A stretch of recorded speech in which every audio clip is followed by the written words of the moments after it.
바랍니다. 예전에는 전도지를 만들어 가지고 나눠 주었지만 요즘에는 그걸 받는 사람들이 거의 없습니다. 사람들은 여러분들의 얼굴을 보고 예수 그리스도를 보고 판단하게 되어집니다. 여러분들의 얼굴이 환한 얼굴, 행복한 얼굴이 되어져야만이 여러분들로 인해 주님께로 돌아오는 영혼들이 날마다 저해져 가는 것입니다. 찌푸리 있는 얼굴로 교회를 나왔다 할지라도 예배하고 돌아갈 때는 여러분들의 얼굴이 환하게 빛났으면 좋겠습니다. 그래서 모두가 다 아름다운 전도지가 되었으면 좋겠습니다. 인사하겠습니다. 은혜와 평강이 성도님들에게.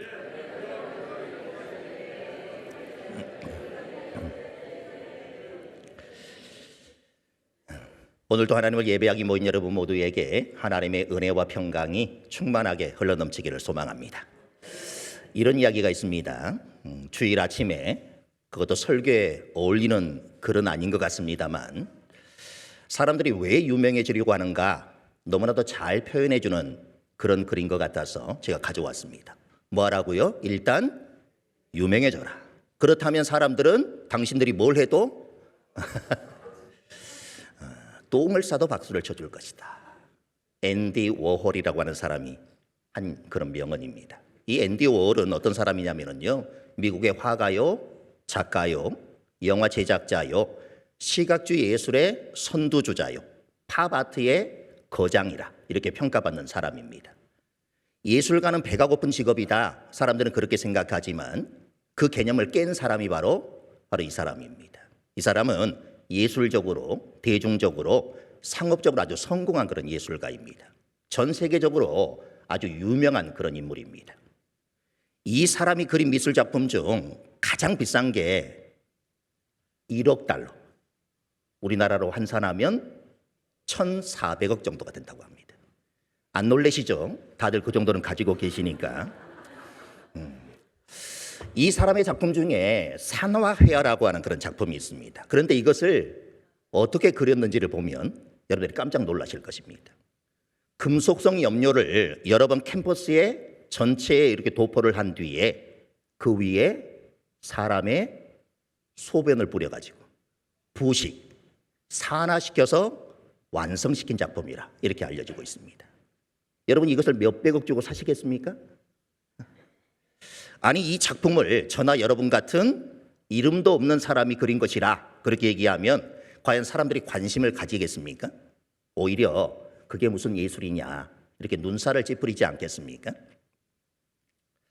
하지만 이 앤디 워홀이라고 하는 세계적으로 유명한 사람이 그렸다고 하니까 사람들이 관심을 가지게 되어지고 비싼 돈을 지불하고서라도 이것을 구입하려고 하는 것 아니겠습니까? 일단 유명해져라. 그렇다면 사람들은 당신이 똥을 싸도 박수를 쳐줄 것이다. 앞에서 이 명언이 앤디 워홀이 한 말이라 그렇게 알려졌다라고 말씀을 드렸는데 사실 앤디 워홀은 이런 말을 한 적이 없다라고 합니다. 하지만 이것이 그가 한 말이 아니라고 해도 공감이 가는 말이면 틀림이 없습니다. 똑같은 말이라도 누가 하느냐에 따라서 사람들의 반응이 전혀 다르기 때문에 그렇습니다. 이 명언을 통해서 우리가 알 수 있는 두 가지의 사실을 유추해 볼 수가 있는데 첫째, 유명한 명사들이 했다고 알려져 있는 수많은 명언이나 관련된 이야기 중 일부는 사실이 아닐 가능성이 있다. 우리가 인터넷을 검색해 보면 유명 인사들의 수많은 명언들을 찾아볼 수가 있습니다. 많은 사람들은 그 명언들을 읽으면서 힘을 얻기도 하고 삶의 이정표를 설정하는 데 사용하기도 합니다.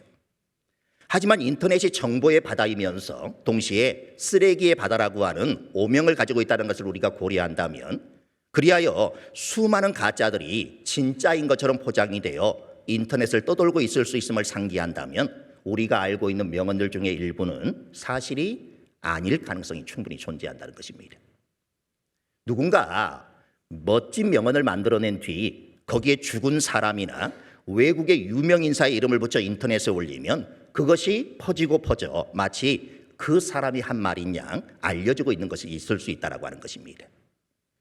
이미 죽었기 때문에 내가 그런 말을 한 적이 없다 이렇게 반박하지도 못할 것이고 설사 살아있는 사람이라고 해도 한국말을 모를 테니 그런 말이 한국에서 돌고 있다 이 사실조차 모를 것입니다. 이처럼 가짜가 진짜처럼 위장이 되어 사람들 사이에서 유명 인사의 명언이라고 떠돌아다닐 가능성이 존재한다고 하는 것입니다. 두 번째로 영양가가 없는 이야기임에도 불구하고 그 사람이 가지고 있는 유명세 덕분에 사람들에게 잘 팔리는 이야기들이 시장에 존재할 수가 있습니다. 잘 팔려서 유명해진 것일까? 유명해져서 잘 팔리는 것일까? 닭이 먼저냐? 달걀이 먼저냐? 유명하지 않았던 상태에서 어떻게 처음 유명세를 타기 시작했는가에 대한 의문이 있긴 하지만 몇몇 잘 팔리는 책이나 유명 인사들의 그 유명세 덕분에 뭘 해도 남들보다 사람들의 많은 주목을 받는 것이 사실입니다. 가령 가수 싸이를 예로 들자고 하면 싸이가 처음 세계적으로 유명해진 것은 강남스타일이라고 하는 그런 노래 덕분이었습니다. 강남스타일은 매우 신나는 그런 곡이었고 덕분에 싸이는 세계적인 유명 인사가 되었습니다. 그런데 그 이후 내놓은 그의 곡들은 이 강남스타일에 미치지 못했습니다. 그러나 그는 이미 워낙 유명한 사람이 되었기 때문에 그 후속곡들도 항상 사람들의 많은 주목을 받게 되었습니다. 반대로 그가 아직 유명하지 않은 상태에서 그 후속곡들을 내놓았다고 하면 지금과 같은 그런 주목을 받을 수 있었을까? 이런 의문이 생기게 되는 것이죠. 아마 그러지는 못했을 것입니다. 똑같은 노래라고 할지라도 이미 세계적으로 유명해진 싸이와 아직 세계적으로 유명하지 않는 싸이가 곡을 내놓은 경우 그에 대한 반응은 차이가 날 수밖에 없다고 하는 것입니다. 연예계뿐만이 아니라 다른 분야에서도 이런 현상은 비일비재하게 일어납니다. 목회자들도 왜 대형교회, 왜 유명한 목사가 되려고 하겠습니까? 말의 영향력이 다르기 때문에 그렇습니다.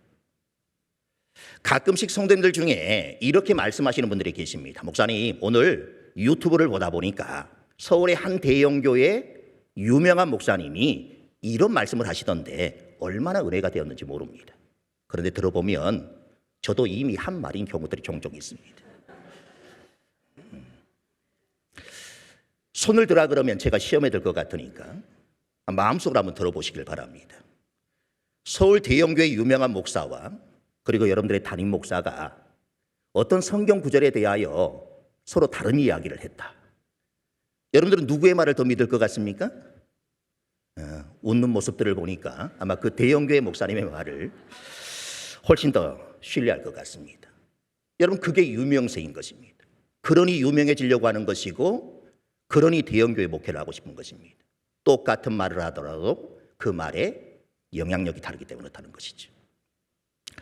오늘 말씀의 배경이 되는 2000년 전이나 우리가 살아가고 있는 지금 이 시대나 대부분의 사람들은 유명해지기를 원합니다. 유명해지기 위해 많은 지식을 쌓기도 하고 유명해지기 위해 열심히 돈을 벌고 유명해지기 위해서 더 높은 자리에 올라가려 애쓰고 노력하는 것입니다. 세상 사람은 그럴 수 있습니다. 문제는 교회가 곧 주의 종과 성도들이 이 땅에서 세상 사람들과 똑같은 방법으로 성공하고 유명해지려고 애쓴다라고 하는 것입니다. 그런 우리들에게 오늘 사도 바울을 통해 말씀하시는 주님의 음성에 귀를 기울여야만 합니다. 고린도서 6장 9절 10절을 읽어보겠습니다. 무명한 자 같으나 유명한 자요, 죽은 자 같으나 보라 우리가 살아있고, 징계를 받는 자 같으나 죽임을 당하지 아니하고, 근심하는 자 같으나 항상 기뻐하고, 가난한 자 같으나 많은 사람을 부요하게 하고, 아무것도 없는 자 같으나 모든 것을 가진 자로다. 무명한 자에 해당하는 헬라어는 무시당하다, 이런 말에서 파생하는 말로 무명한 자를 원문의 느낌을 살려 다시 표현한다라고 하면 지속적으로 무시당하는 사람, 이렇게 바꿀 수 있습니다. 여기서 바울이 무시를 당했던 것은 아마 그의 사도직과 연관이 있을 것입니다. 고린도서 3장에 보면 추천서 논쟁으로 인해 바울을 향한 교인들의 무시와 멸시가 있었음을 알 수가 있습니다. 일반적으로 초대교회 사도의 기준은 예수님으로부터 직접 가르침을 받거나 예수님의 부활을 목격한 자여야 했습니다. 그런데 바울은 예수님을 직접 만난 적이 없습니다. 다만 예수님이 돌아가신 후 다메섹에서 환상 중에 예수님을 보았고, 이 예수를 바울은 부활의 예수라 이렇게 고백합니다. 요즘 말로 하면 정식 신학교를 나오지 않고 기도하다 은혜 받고 스스로 목사가 된 것과 같습니다. 고린도 교회에는 바울을 대적하는 자들이 바울의 사도직을 부인하면서 바울이 전하는 복음에 반하는 자기들의 견해를 주입하려는 그런 상황이 전개되고 있었습니다. 반면에 유명한 자라고 하는 뜻은 인정받는 자라, 이런 뜻으로 원문에서는 수동태로 사용이 되고 있습니다. 하나님으로부터 인정을 받았다, 이런 의미입니다. 즉 한계투성인 사람들에게는 인정을 받지 못했다 할지라도 전지전능하신 하나님께서 바울을 인정해 주시고 보증해 주셨다라고 하는 것입니다. 우리 그리스도인들은 무명한 자와 같습니다. 누가 우리에게 주목하겠습니까? 이 세상 누가 우리에게 관심을 두겠습니까? 그러나 여러분, 우리는 하나님의 자녀이기에 하나님께서 주목하시고 하나님께서 늘 관심을 갖고 살펴보시는 하나님의 보배로운 존재입니다. 그러니 세상에서는 무명한 것처럼 보여도 우리는 천국에서 유명한 사람들이라고 하는 것입니다. 세상에서는 권력을 잡은 자들이 유명합니다. 미국의 트럼프 대통령, 러시아의 푸틴 대통령, 심지어 북한의 김정은조차도 권력을 잡았다라고 하는 그 이유로 굉장히 유명합니다. 또 세상에서는 돈이 많거나 사업에 성공하면 유명해집니다. 삼성의 이재용 회장이라든가 테슬라의 일론 머스크 등은 모르는 사람이 별로 없을 것입니다. 그들은 돈을 가진 사람들이기 때문입니다. 스포츠 스타나 유명 연예인들도 마찬가지입니다. 그러나 육신적인 것, 눈에 보이는 것으로 유명해지면 그것은 언젠가는 다 사라져버리고 만다는 것입니다. 베드로전서 1장 24절을 읽어보겠습니다. 그러므로 모든 육체는 풀과 같고 그 모든 영광은 풀의 꽃과 같으니 풀은 마르고 꽃은 떨어지되 아무리 찬란한 유명세도 꽃이 지듯 사라진다는 것입니다. 세상의 유명세는 그 시대의 사람들과 함께 사라져갑니다. 하지만 정말 유명한 사람은 누구입니까? 영원하신 하나님이 알아주는 사람, 그것이 바로 진정 유명한 사람인 것입니다. 이 세상에서 한 시대를 풍미하다 사람들의 기억 속에 서서히 사라지는 그런 유명인 말고 영원토록 하나님이 알아주시는 사람이 진짜 유명한 사람인 것입니다. 예수님께서 천국 비유로 부자와 거지 이야기를 들려주셨습니다. 세상에서 부자는 풍요롭게 산 사람입니다. 거지는 가난하게 산 사람입니다. 두 사람 모두가 다 죽었는데 부자는 지옥에 가고 거지는 천국에 갔습니다. 그런데 한 사람은 이름이 기록되어져 있고 한 사람의 이름은 기록되어 있지 않습니다. 세상적인 기준이라면 당연히 부자의 이름이 기록되어야 할 것 같고 거지의 이름이 무엇인지는 아무도 관심이 없을 것입니다. 그런데 성경은 이상하게도 부자는 한 부자라 그렇게 표현을 하고 있고 거지는 나사로라 이름한 거지라 이렇게 이름을 기록하고 있습니다. 무엇을 의미하는 것입니까? 세상에서는 당연히 부자가 유명한 사람입니다. 그러나 천국에서는 하나님이 인정하는 사람이 유명한 사람이라는 것입니다. 부자는 잠깐 세상에서 유명한 사람입니다. 거지는 천국에서 영원히 유명한 사람입니다. 부자는 자신의 이름을 세상에서만 사용을 했습니다. 하나님이 알아주시는 거지는 천국에서도 자신의 이름을 사용하고 있습니다. 그러니까 유명하냐 유명하지 않느냐는 사람들이 판단하는 게 아닙니다. 하나님이 판단하십니다. 예수님을 믿어 우리 안에 일어나야 할 가장 핵심적인 변화는 관점의 변화, 생각의 변화입니다. 이전에 우리는 다른 사람들이 보는 관점으로 보고 느끼고 생각하고 평가하는 삶을 살았다면 이제 예수님을 믿음으로 더 이상 사람들이 보는 관점으로 보고 느끼고 생각하고 평가하는 삶이 아니라 복음이 말씀하는 그 관점으로 보고 느끼고 생각하고 평가해야 합니다. 이 관점의 변화가 일어나야만이 우리는 행복한 삶으로 탁월한 삶으로 들어갈 수가 있습니다. 당시 바울은 겉으로 보기에 유명한 자가 아니고 무명한 자였습니다. 겉으로 보기에 사도라면 왜 저럴까? 하나님의 일꾼이라면 왜 저럴까? 의심하지 않을 수 없었습니다.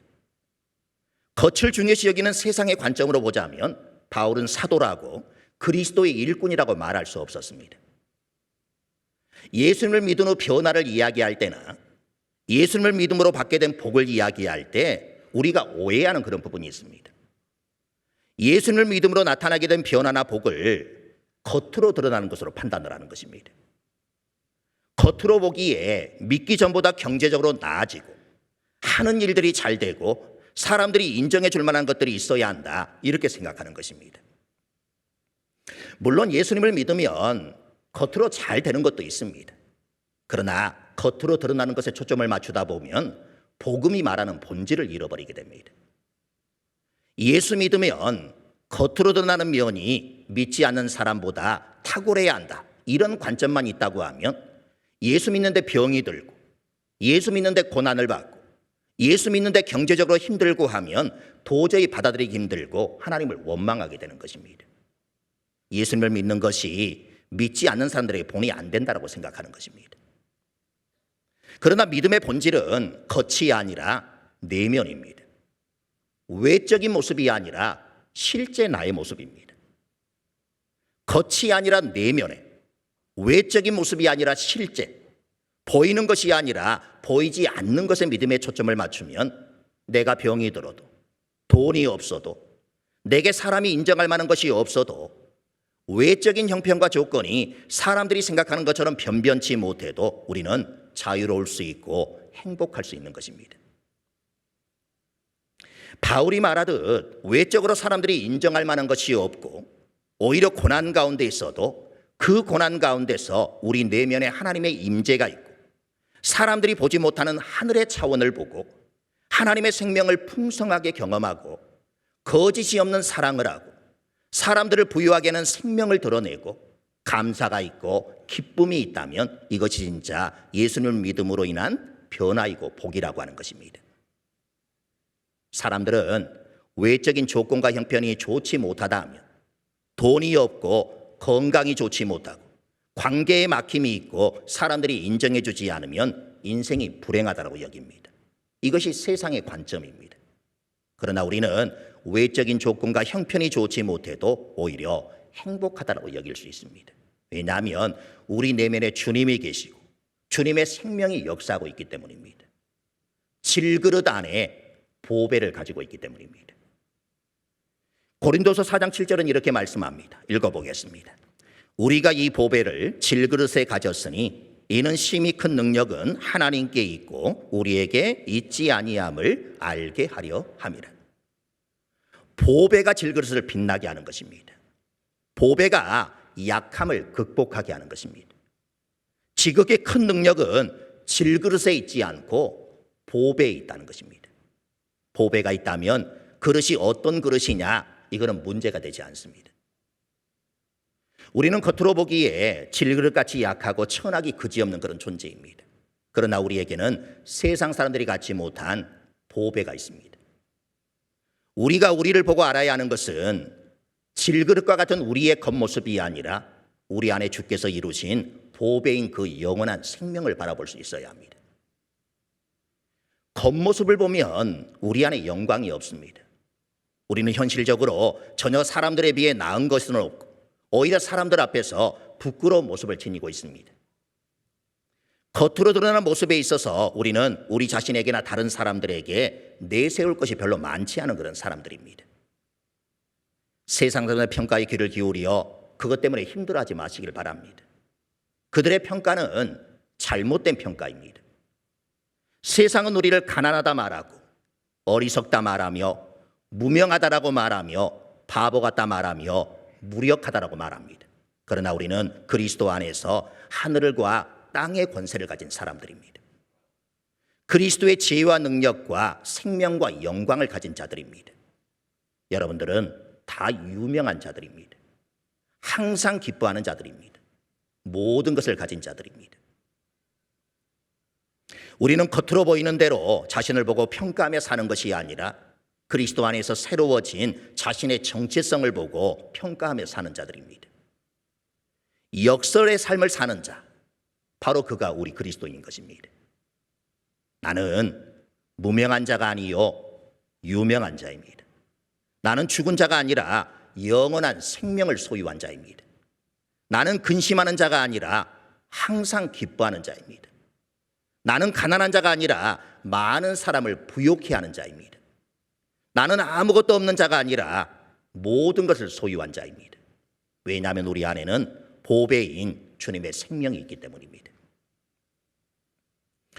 오케스트라가 아름다운 음악을 연주하기 위해 꼭 필요한 것이 있는데 그것이 제2 바이올린이라고 합니다.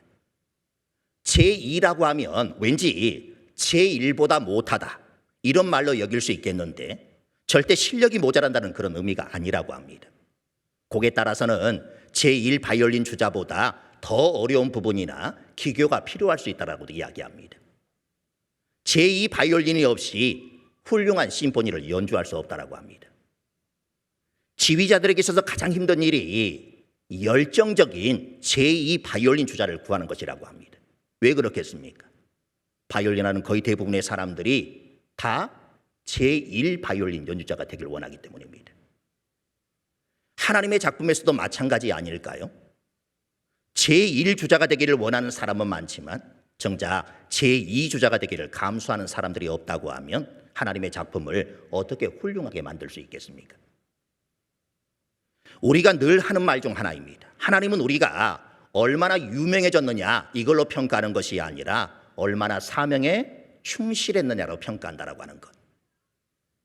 사실 이 땅 위에는 알려진 일들보다는 알려지지 않은 수많은 일들이 있다는 사실을 알아야 합니다. 호랑이는 죽어서 가족을 남기고 사람은 죽어서 이름을 남긴다. 이런 말이 있습니다. 그렇다면 그리스도인인 우리는 무엇을 남겨야 하겠습니까?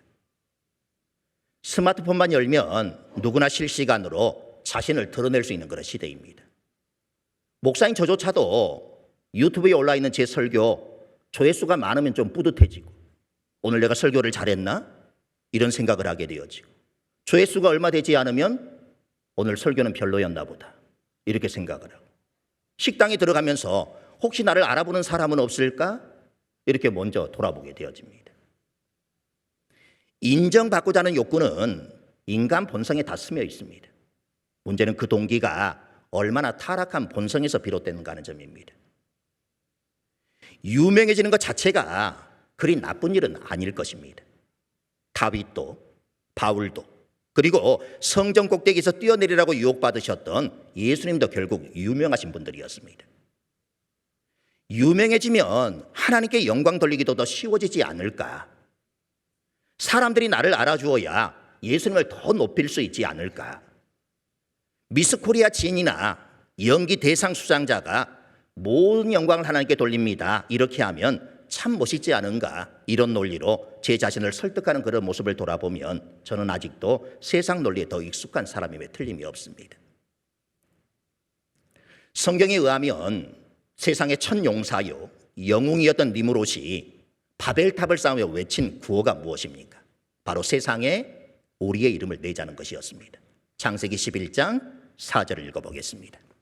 또 말하되 자 성읍과 탑을 건설하여 그 탑 꼭대기를 하늘에 닿게 하여 우리 이름을 내고 온 지면에 흩어짐을 면하자 하였더니 바벨탑을 비롯하여 중세시대 건축 양식의 크고 높고 뾰족한 탑과 오늘날 초고층 빌딩들의 공통점은 바로 자기의 이름을 내고 자랑하기 위한 것입니다. 그러나 그들의 이름은 아무도 기억하지 못합니다. 반면 바로 다음 장인 창세기 12장에서 하나님께서는 아브라함에게 내 이름을 창대하게 해주겠다 이렇게 약속을 하십니다. 자기 이름을 위해 스스로 올린 탑은 무너졌지만 하나님이 세운 이름은 세대를 넘어 남게 되었다고 하는 것입니다.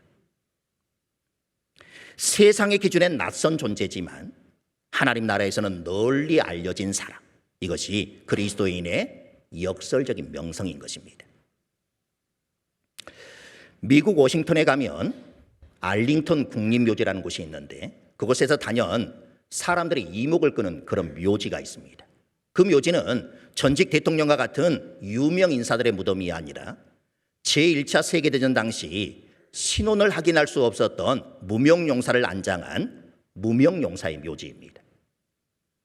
올드 가드라 이렇게 불리는 경비명들은 날씨와 상황에 관계없이 24시간 이곳을 지킵니다. 그들은 21걸음을 걷고 21초간 차렷 자세를 취한 후 다시 반대 방향으로 21걸음을 걷고 27초간 차렷 자세를 취하는 이 행동을 계속해서 반복합니다. 군이나 국가 행사에서 20일은 최고의 예우를 상징한다고 합니다. 국가 원수가 참석하는 행사에서 예포라는 것을 발사할 때가 있는데 그때 쏘는 예포의 숫자가 21번이라고 합니다. 그 탑에는 이렇게 적혀 있습니다. 여기 명예로운 미국의 전사들이 잠들다. 그리고 그 밑에 작은 글씨로 이렇게 적혀 있습니다. 오직 하나님께만 알려진.